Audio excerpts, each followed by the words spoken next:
Hello, sixth grade. It's Dr. Patera here, and we are continuing our unit on do, do, outer space. And we're focusing on the astronaut. Do you remember what an astronaut is? Great job, Ariana. Yes, Matthew. Yeah, that's what else they do too. Okay, well, thank you, Elijah. Okay, so those of you who didn't get a chance to answer what an astronaut is, you could go ahead and type your answers in the chat box or just shoot me an email. Remember our lesson from last week? Last week, we learned all about what it takes to be an astronaut. So now, today, we're going to learn about an astronaut spacesuit. Can you say spacesuit?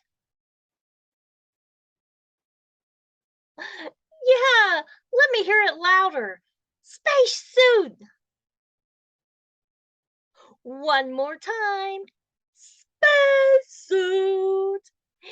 Yeah, this is not like the suit that your father wears on a formal occasion with a tie and a blazer and slacks. This is not that. This kind of suit is a special suit. Look here. Astronauts scratch their noses. Did you scratch your nose? Yeah, scratch your nose. But they use a patch of Velcro on the inside of their helmets. Has anybody seen Velcro on a jacket or on another type of item? Yeah, uh-huh. It is kind of scratchy all by itself, huh? It has those prickly little things on it.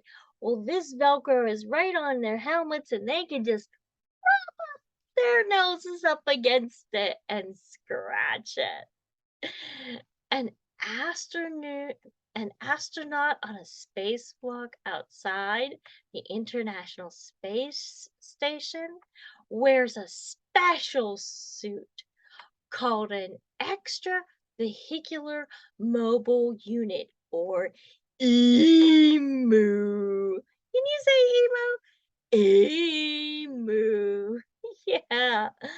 The emu is equipped with all kinds of things to handle all kinds of problems.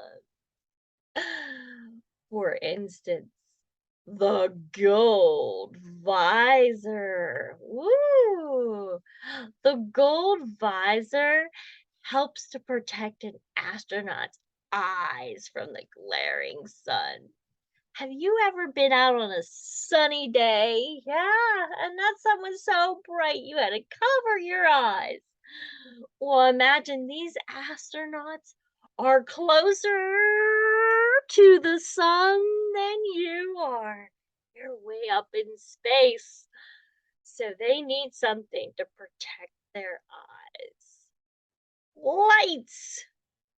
Sometimes space gets dark.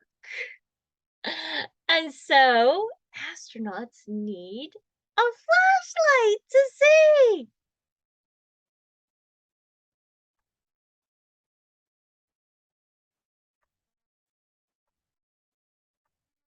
Heated gloves. Oh, this helps to keep their fingertips and hands nice and warm. In outer space, it's really, really cold. Yeah. So they need to stay warm. A wrist mirror. Think about what a mirror does for you when you stand in the bathroom in the morning and comb your hair or brush your teeth, right? It helps you see things and it reflects. Oh, there I am. It reflects your image. So these mirrors also help reflect and see images around the astronaut. Backwards writing on the control buttons so that the astronaut can use their mirror to read the writing on their instruments. Can you read backwards? Stripes on the astronaut spacesuit legs. These stripes are different on every suit, so astronauts can tell each other apart. Because it's pretty hard to see what face is behind that shield. What color would your spacesuit leg stripes be? Oh, Sarah, you like pink. Oh, I like pink too. Gage, orange. Okay, okay. Oh, wonderful. Great. I love your colors. A jetpack. Astronauts need to be able to get back and forth very quickly because space is cold and because they might run out of oxygen. So these jetpacks are like the jets that you see on a jet plane. They're very, very fast. A tether. This tether connects the astronaut to the International Space Station so he doesn't float away. Remember, there's no gravity in space. We talked about that last week whenever we talked about forces in motion and gravity. And there's that patch of Velcro so that astronauts can scratch their noses.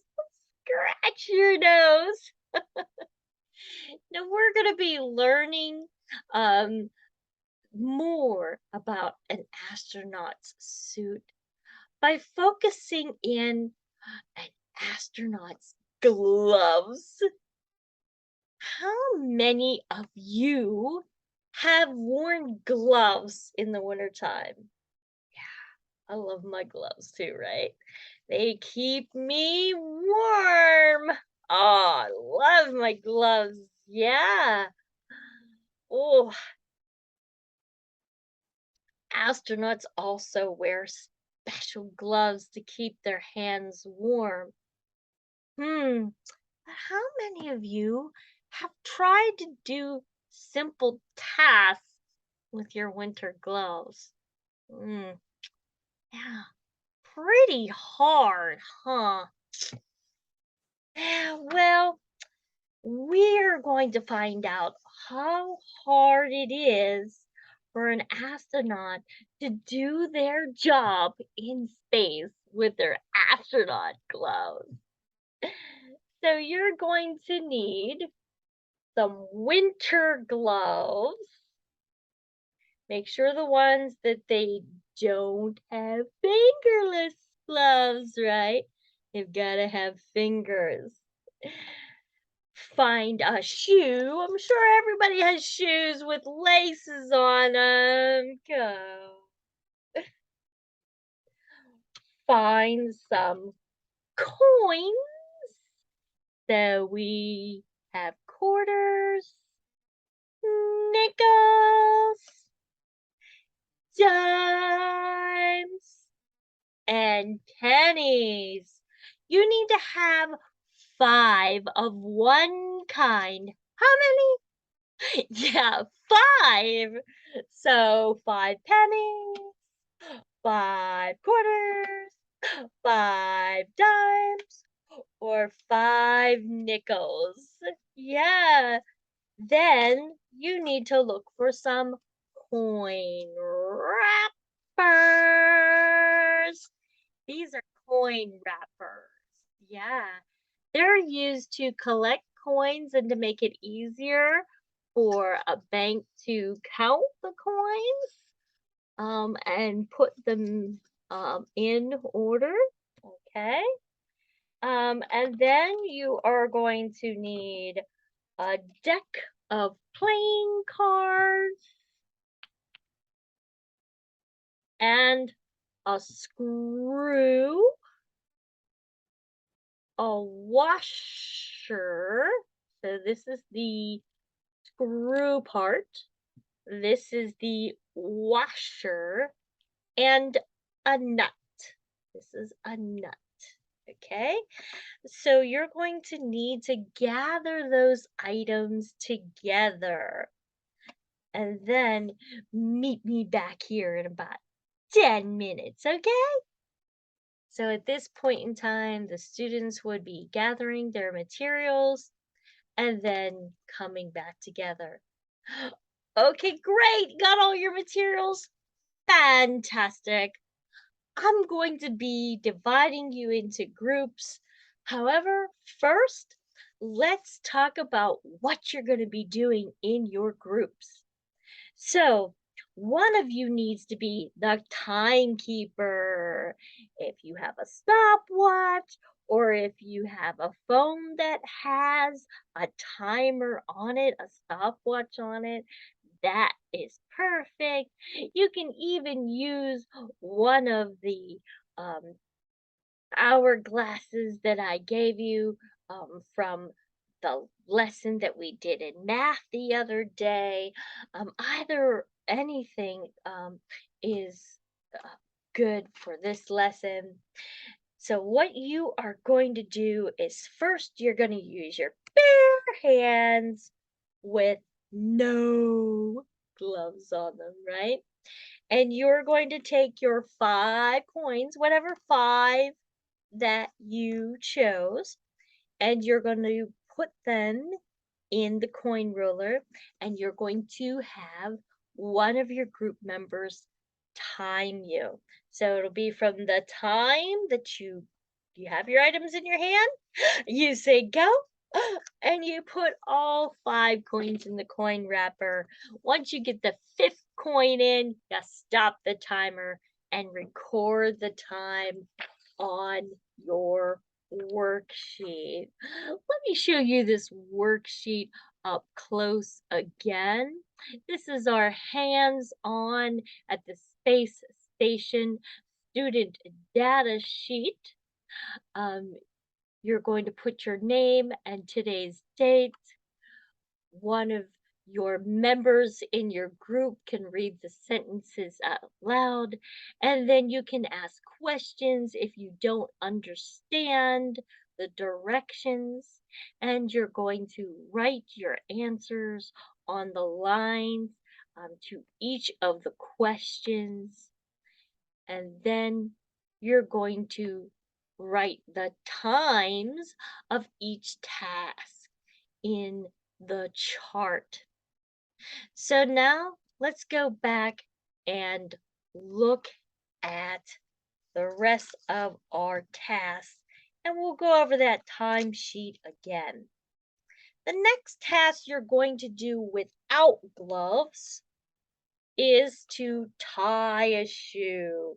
Hopefully everybody should know how to tie a shoe. And what I want you to do is I want you to double knot it. So that means you're gonna tie it once, right? And then you're gonna put a second knot in it. Okay, so you're gonna tie a shoe with your bare hands. The next thing you're gonna do with your bare hands is you're going to put the washer on the screw and then take the nuts, and you want to do at least 5 complete turns so that it's part way down the screw with your nuts. The last thing you're going to do is you're going to take your deck of cards and you're going to build a card pyramid using all 52 cards. Okay, let's look at this sheet, this worksheet that your group is going to be filling out together.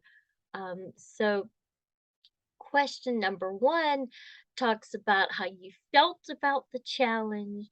Question number two talks about making some predictions as to how it's going to be different when you put the space gloves on.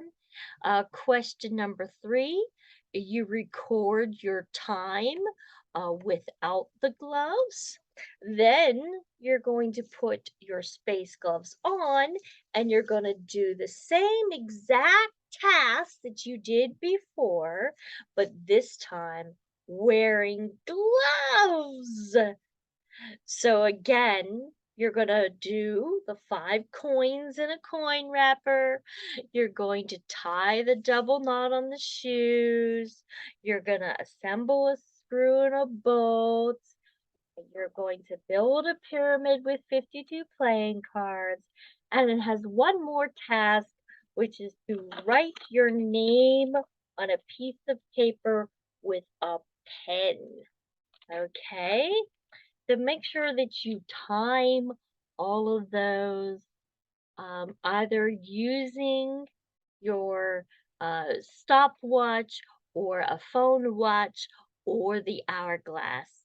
Then you're going to talk about which task took the longest wearing the space gloves and why you think it was more complicated and why you think astronauts should also be practicing while wearing space gloves, just like you are doing today.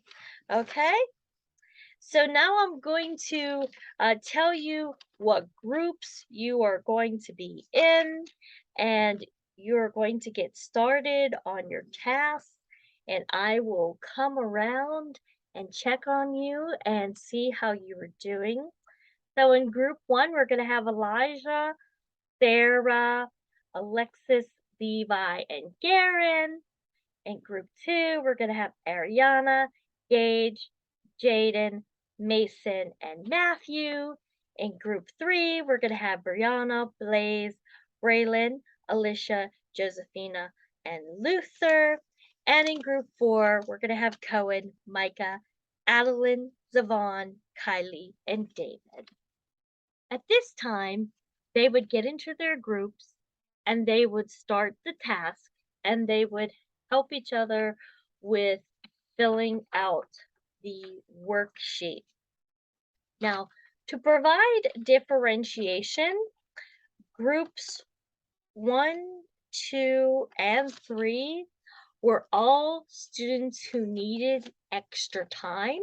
So I am going to allow those students to have extra time.